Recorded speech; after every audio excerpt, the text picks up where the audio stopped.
Hello, everyone. Well, from what I can tell, we all survived Hurricane Zeta. This was my first experience to shelter in place during a storm of this magnitude. And now I can check it off my bucket list. And so I don't have to do this again, I hope, period. But, it was not bad. My sweet thing and I had plenty of hurricane snacks to enjoy, and we even ate up some ice cream before it melted. Uh, Power went off uh, for the evening, but came back on early this morning. So things are all good, and I regret missing our class time this morning. In fact, that's where we should be right about now. And so I thought I would come into the office and record a video lecture to cover the material that we're not able to cover today because, man, time is running out and we really can't back up and make up for lost time. So here we go. Here's a lecture on Western monasticism, and then we will discuss the Eastern Church during the early medieval era. Okay, you ready? Let's go.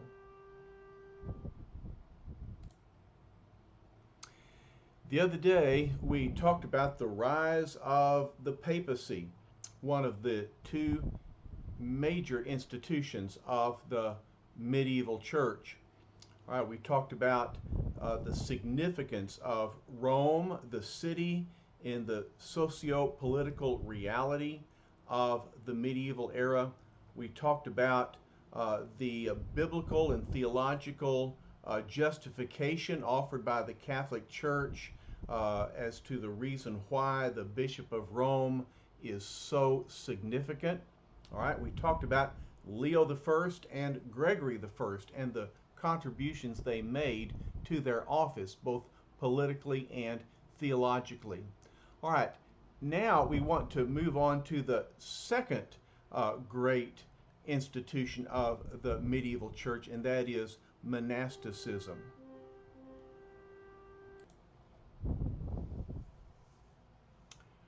Western monasticism, compared to Eastern monasticism, was less mystical, more practical.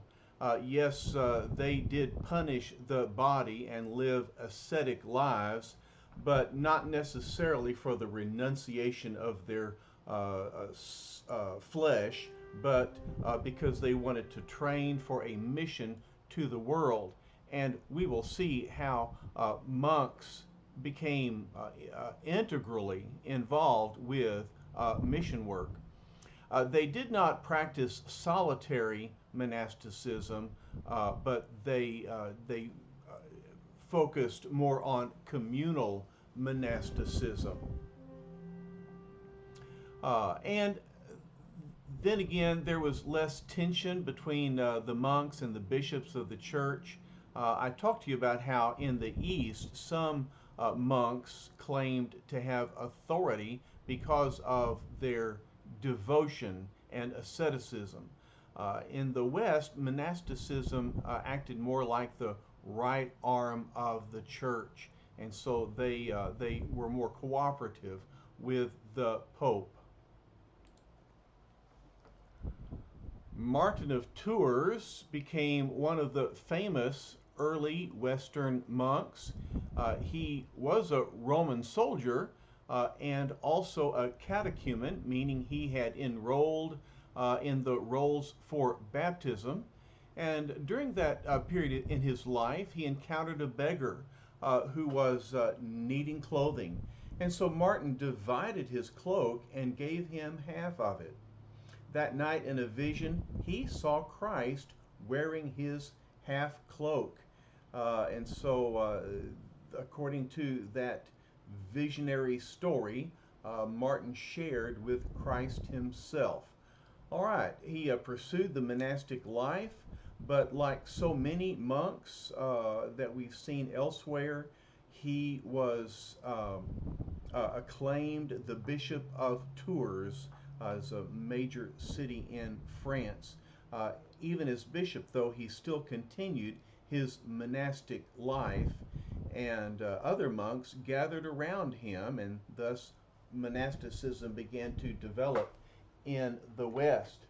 Interestingly, the French word for cloak is chapelle, and so it is from this that we get our word chapel. Okay, Martin's small place of worship became known as a chapel. All right, let's talk about Benedict of Nursia. He is the father of Western monasticism. Have you noticed something in your exams? Whenever I identify somebody as the father of something, typically you're going to see a question like that. So you might want to remember that Benedict of Nursia is known as the father of Western monasticism. Why? Why does he have such an important role to play? Well, he established a monastery at Monte Cassino in Italy in 525. It was an autonomous, that is self-ruling, self-supporting agricultural community. Later on, this monastery and others became a center for learning and preservation of culture. One of the features of a monastery was a scriptorium, where monks would copy out Bibles and Christian writings, as well as classical literature. Monasteries also served as hospitals, pharmacies, and hotels. Monasticism, of course, became popular, as we've noted before, because martyrdom was no longer possible to demonstrate Christian devotion. And so Christians chose monasticism as an expression of their self-denial for Christ. Well, other benefits included security, because even though they had to give up all claim to possessions, nonetheless they shared possessions and shelter and food with others. The monasteries became one of the few opportunities for education during the medieval era. All right, so let's look and see what was special about the Benedictine monasteries.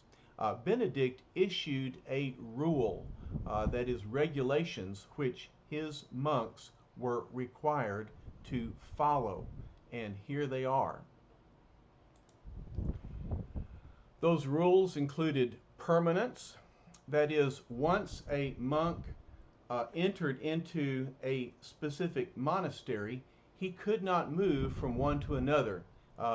You might hear, oh, the food's better over at this place, or the work is easier over here. No, once you entered a monastery, you remained in that place, and that provided some level of stability in a very unstable, mobile society. The monks vowed to be obedient to the rule and to the abbot. The word abbot is connected to the Hebrew word for Abba. All right, of course, also transliterated into the Greek, but Abba means father. And so the abbot acted like a father to the monks in the monastery, or at least that's how it all began. Another vow was physical labor. They agreed to do the work of the monastery, and there was great work to be done, whether it was dealing with agriculture or livestock or other work, building and maintaining the facilities. They all were expected to practice physical labor. They prayed. They developed a practice of praying 8 times a day. Early in the morning, all through the day, into the evening, and just before going to bed, and even then they would get up in the middle of the night for prayers. Many of these prayers dealt with psalms, but others were intercessory prayer for others. They spent time in study of the Bible, and every monk took 3 vows: the vow of poverty, a vow of chastity, and a vow of obedience. All right, and so there was expectation that every monk would take a vow to refrain from sexual relations. Again, there's this idea of dualism that that the spirit is good and matter is evil, and so the fleshly lusts were evil. Of course, taking a vow not to marry would naturally follow that there would be a vow of celibacy that would go along with that. Okay, all right. So let's talk about Monte Cassino. In 589, the Lombards, remember that great barbaric tribe that occupied northern Italy. The Lombards destroyed the monastery, thinking that there they would find great wealth. And so they destroyed it. The monks then fled to Rome, and there they encountered Gregory the First, who was the Bishop of Rome. Remember, he had an interest in the monastic life, and he was very favorable toward the Benedictine rule. And so he sent the monks out to create daughter monasteries throughout the West. And so there were more Benedictine monasteries established, and so the Benedictine rule became quite influential throughout Western Christendom. The illustration you see is Monte Cassino destroyed during World War II. You may know that story if you have read the book or seen the movie Monuments Men, but the Germans were using it as a fortress from which they were bombing the Allies, and so the Allies were forced to destroy it. Okay, but it has since been rebuilt, and it once again is a beautiful place of isolation and repose. All right. Well, let's talk about missions in the West, starting with Patrick of Ireland. All right, Patrick is so much more than just green beer and parades. All right, Patrick grew up in a Christian family. Both his father and grandfather were minor officers in the church, but he was only a nominal Christian. All right, he did not have a vibrant faith when he was a youth in Britain. He was captured by Irish pirates and carried to Ireland, and there he was sold into slavery and forced to tend sheep. As often happens, he grew in faith during his adversity. If I could be with you face to face, I would ask you if you have experienced adversity in your life that caused you to grow in faith, and I'm sure many of you could testify to that experience. He said later on that he prayed 100 times a day, and finally the Lord blessed him by sending him a vision, instructing him to escape and where to go, and he headed to the eastern coast and escaped on a ship and returned to Britain. All right, you'd think that he would never leave his house in Britain again, but he had a vision, and in this vision he was called back to Ireland, just like Paul's vision of the Macedonian call. There was an Irish person who appeared to Patrick in a dream and begged him to return to Ireland to share the gospel. And so Patrick, first he went in the other direction, but it wasn't for the reasons that Jonah did. He went to Gaul, and there he studied and was ordained, and in 432 he returned to Ireland. There are a number of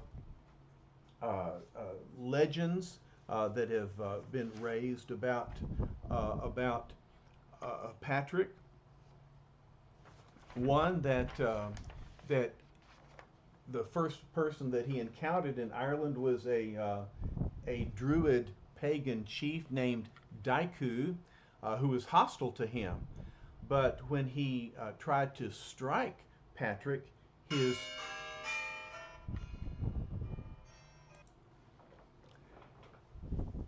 Daiku was a hostile druid pagan chieftain, and he threatened Patrick, but all of a sudden his right arm was paralyzed.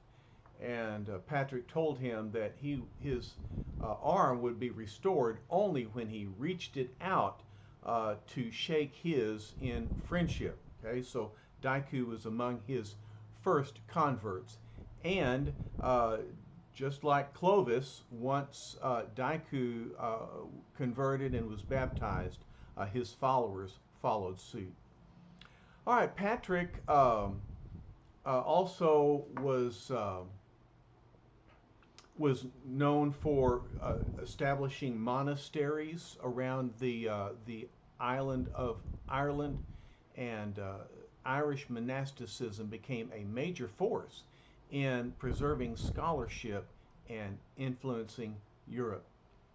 All right, Columba of Iona was one of the Irish monks, but he was excommunicated because he left his monastery to lead his clan in a battle against another clan. And so he was exiled, and during that time he founded an abbey at Iona. At Iona, they followed three ideals: chastity, humility, and community of goods. And then he and his followers conducted missions in Scotland and converted pagan kings. All right.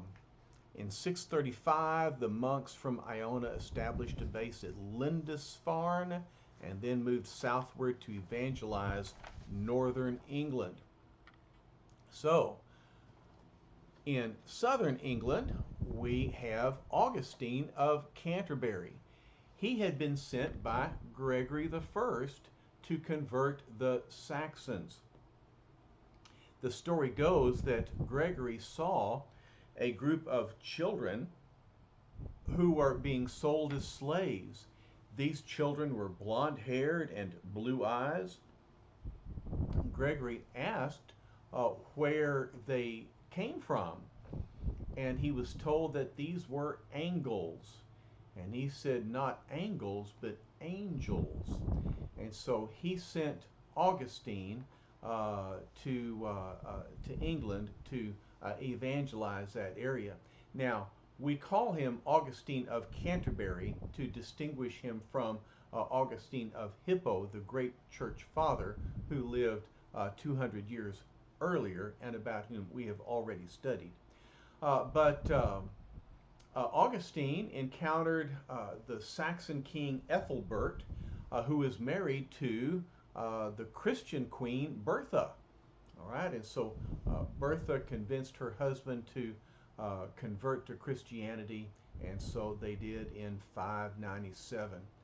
Augustine settled in Canterbury and established his headquarters there, and later on Canterbury became the seat of ecclesiastical authority in England, both as a Catholic church and even later on when the Church of England was established. Canterbury became the seat of authority then and still holds that kind of authority in the Anglican Church. All right, now an interesting situation developed as the Celtic Christians from Ireland and Scotland were coming from the north to the south. The Saxon Christians, influenced by Augustine, were growing and moving from the south to the north. And so there was conflict between these two Christian groups, mainly over the practice of Easter. All right, so follow along with me. there were two different dates being observed for Easter. One group, the Celtic group, would feast on the Passover celebration. In other words, the day of Passover, according to the lunar calendar, was the day when the Celtic Christians would break their Lenten fast and celebrate with a feast. All right, those influenced by Roman Christianity, that is the Saxon Christians, they waited until the Sunday after Passover to celebrate. And so it turned out that in 664 there was a conflict over the date of Easter, because the king, who was King Oswy, was feasting on Easter, but Queen Anne-Fled was feasting on Palm Sunday. All right. So,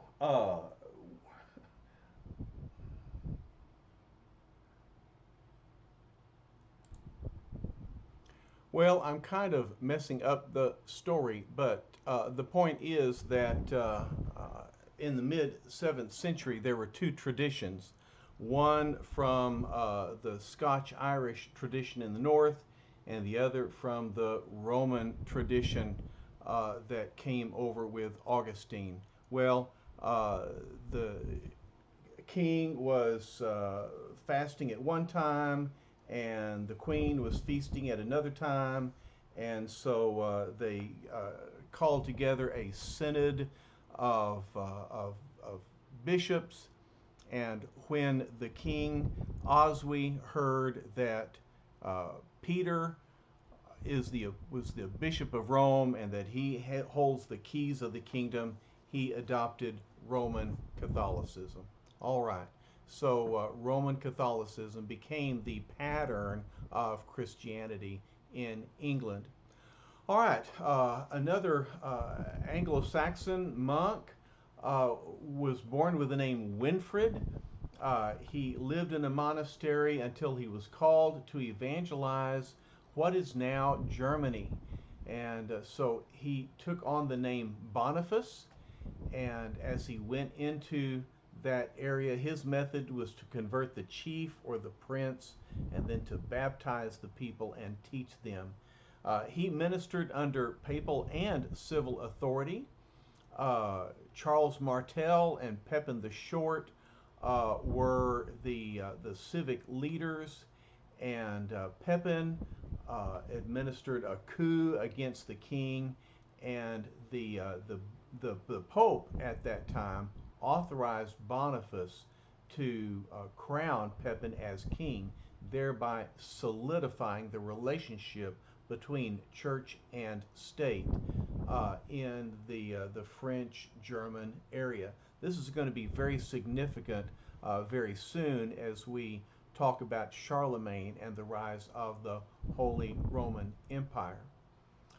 All right, there's a legend about Thors Oak. All right, you know, this is before the day of Marvel Comics, so this is the ancient Thor, Norse god, who was worshipped in this area, and there was a great oak that was specifically tied to him. And so Boniface took his axe and approached this tree to destroy it. And with a single chop of his axe, the tree was destroyed. Parts of it fell into the shape of a cross, and then pieces of the wood were used to build a chapel dedicated to Peter. Okay, so this was quite an event in the life of the church in Germany. Well, they certainly did not eradicate paganism with that single blow, and later on in his life, he and 30 new Christians were on a pilgrimage when they were attacked by a heathen mob. Boniface insisted that they should not resist, and so all died, and Boniface was martyred. So, as we wrap up our thoughts about the Western Church through the 8th century, we see that missionaries came out of monasticism.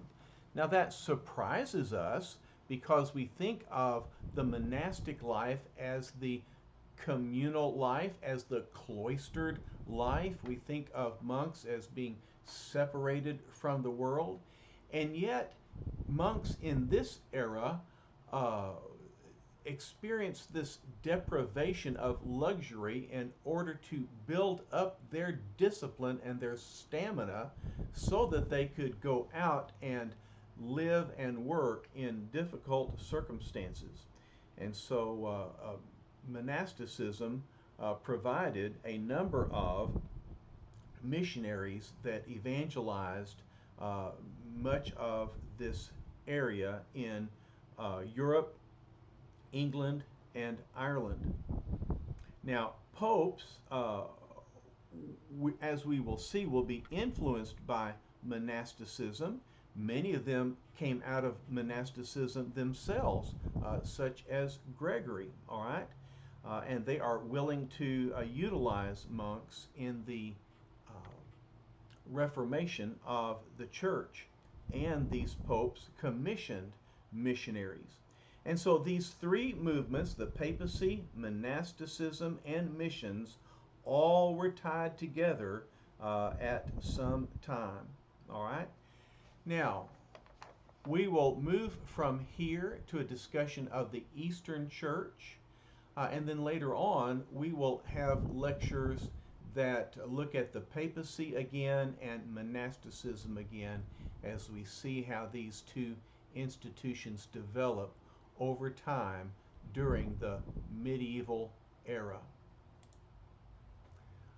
All right, so we finished that section. I'm going to set this aside, and then I'll create a new lecture on the Eastern Church for you to look at another time. All right, thanks for your attention. We'll talk to you later. Bye-bye.